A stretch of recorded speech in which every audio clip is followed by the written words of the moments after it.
অন্তর্বর্তী সরকার দায়িত্ব নেয়ার পর এই প্রথম দেশের টেলিভিশন চ্যানেল মালিক ও তাদের প্রতিনিধিদের সাথে বৈঠকে বসে তথ্য মন্ত্রণালয়। মঙ্গলবার দুপুরের পর সচিবালয়ে অনুষ্ঠিত এই বৈঠকে সভাপতিত্ব করেন তথ্য উপদেষ্টা নাহিদ ইসলাম। টেলিভিশন চ্যানেলগুলোর মালিক ও প্রতিনিধিরা এতে উপস্থিত ছিলেন।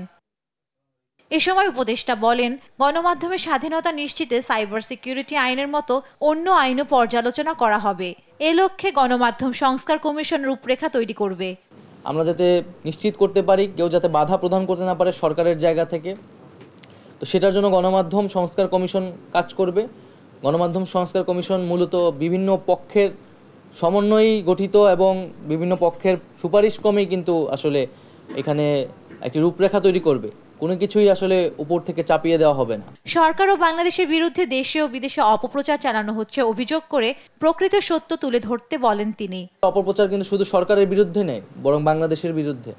তাই এই অপপ্রচারকে কাউন্টার দেওয়ার জন্য বাংলাদেশকে নিয়ে যেই অপপ্রচার হচ্ছে এবং প্রকৃত সত্যটাকে তুলে ধরার জন্য আমাদের কিন্তু সরকার সহ গণমাধ্যমের সংশ্লিষ্ট সকলকে ঐক্যবদ্ধভাবে আসলে কাজ করতে হবে। বিভিন্ন গণমাধ্যম কর্মীদের বকেয়া বেতন ভাতা মালিকদের পরিশোধ করতে নির্দেশ দেন নাহিদ ইসলাম।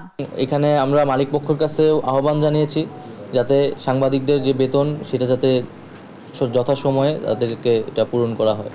এছাড়া জঞ্জাল পরিষ্কার করার জন্য অনেক সাংবাদিকের অ্যাক্রেডিটেশন কার্ড বাতিল করা হচ্ছে বলে জানান নাহিদ ইসলাম। তবে কেউ যদি চায় আপিল করার সুযোগ আছে বলেও জানান তিনি। চিন্তার কোনো কারণ নেই। জান্নাতুল মোহনা, দেশ টিভি, ঢাকা।